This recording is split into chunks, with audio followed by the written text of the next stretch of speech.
नमस्कार, मी आहे सुनील सुराकर आणि आपण बघत आहे बिग न्यूज टीव्ही नेटवर्कवर बिग न्यूज मराठी। सध्या मी वॉर्ड नंबर 48 मध्ये आला आहे। इथं परिस्थिती काय आहे, यावेळी राष्ट्रवादी काँग्रेस पक्षाकडून एक नवीन चेहरा ॲडव्होकेट गणेश शिंदे आपल्या सोबत आहे। गणेश, काय वाटतं ह्या परिसरामध्ये ही एवढा घाण परिसर आहे, निवडणुकीमध्ये लोकांना मत मागण्यासाठी काय काय आवश्यक आहे? नमस्कार, माझं नाव ॲडव्होकेट गणेश शिंदे आहे आणि मी राष्ट्रवादी काँग्रेस पार्टी, शरदचंद्र पवार, उद्धव बाळासाहेब ठाकरे शिवसेना आणि महाराष्ट्र नवनिर्माण सेना राजसाहेब या तिन्ही पक्षातून उमेदवारी मला दिलेली आहे। माझं चिन्ह तुतारी आहे आणि 4 नंबरचं माझं बटन आहे। प्रथमतः आता आपण जो वॉर्डचा प्रश्न विचारला की काय वाटतं, संपूर्ण प्रभाग हा खोदलेला आणि एकही रस्ता नीट नाही। तर 9 वर्ष जे समजा ते तर म्हणतात की आम्ही 2022 ला आमचं पदग्रहण म्हणजे पदमुक्ती झाली आणि 3 वर्ष जे आहे ते शासकीय यंत्रणा होती।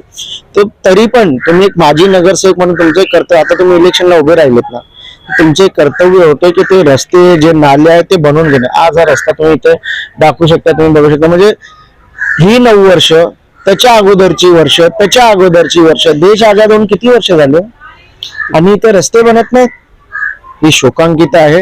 आणि जे नगरसेवक इथं होऊन गेले त्यांना लाज वाटली पाहिजे मतं मागायला आता, की तुम्ही कोणत्या स्तरावरती घेऊन गेलेत वॉर्डला।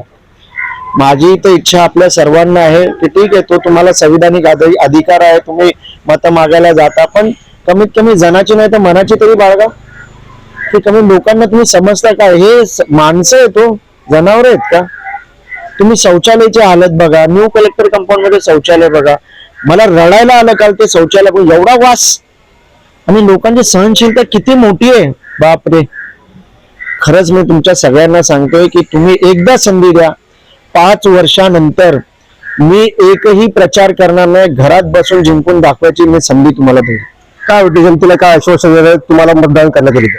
मी एवढंच आश्वासन देईल की आपण एकदा संधी देऊन बघा, एकदा परिवर्तन आणा।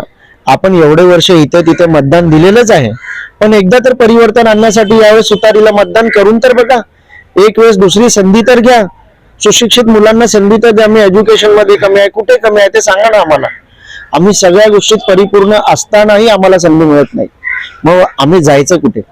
हा आमच्या समोर पण प्रश्नचिन्ह। आम्ही तर लोकांच्या घरोघरी जातो, समजवतो की आम्हाला एकदा संधी द्या, आम्ही परिवर्तन घडून आणू।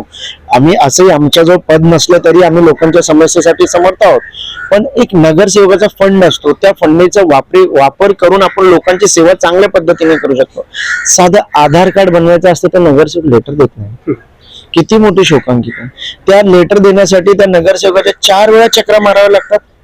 इन्कम सर्टिफिकेट साठी लोकांना 10 वेळा चक्रा माराव्या लागतात ते लेटर साठी। कारण तुम्ही बघितलं तर आज तहसीलदार मध्ये तुम्हाला जे इन्कम सर्टिफिकेट बनवायचं त्यासाठी नगरसेवकाचं लेटर, आमदाराचं लेटर हे लागणंच आहे, जे जरुरी आहे। लहान मुलांच्या शिक्षणासाठी जेवढे छोट्या छोट्या शाळेत मागतात, कॉलेजमध्ये मागतात, मग जाणार कुठे मुलं? तुम्ही लेटरसाठी 10-10 दिवस लावलं त्याचं एज्युकेशन थांबून जाईल।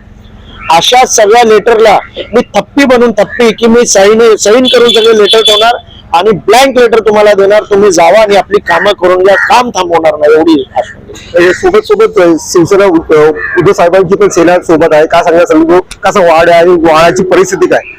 पहिली गोष्ट तर हा वार्ड नगरसेवकांनी तर पुरी वाट लावून ठेवलेली आहे। गेल्या 40 वर्षापासून हा वार्ड असाच आहे। 5 वर्षामध्ये येतात, फंड घेतात, बाकी काही कामं करत नाही। दुसरी गोष्ट, जेव्हा इलेक्शन येतात तेव्हा यांचे डोळे उघडतात। 1 महिना अगोदर हे लोक काम करतात, इलेक्शन झालं कसं काम हे लोक बंद करतात। तर आम्हाला असा नगरसेवक आणायचा यावेळी।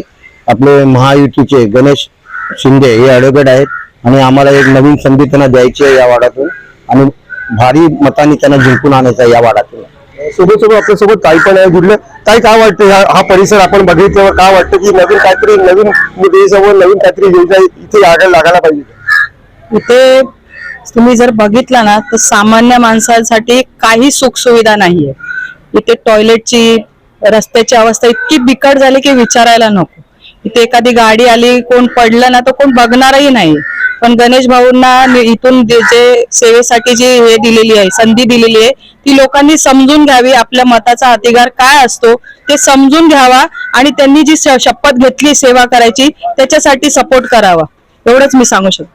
माझं कॅमेरामॅनला सांगू इच्छितो का हा परिसर बघत आहे, या गटारी आता पण तुंबलेले आहे आणि येणाऱ्या दिवसामध्ये ही तुतारी किती कारगर साबित होणार ह्या वार्डातून ही बघण्याची गोष्ट असणार. यावेळी मुंबईहून कॅमेरामॅन संतोष सोबत सुनील सुलाडकर, मराठी.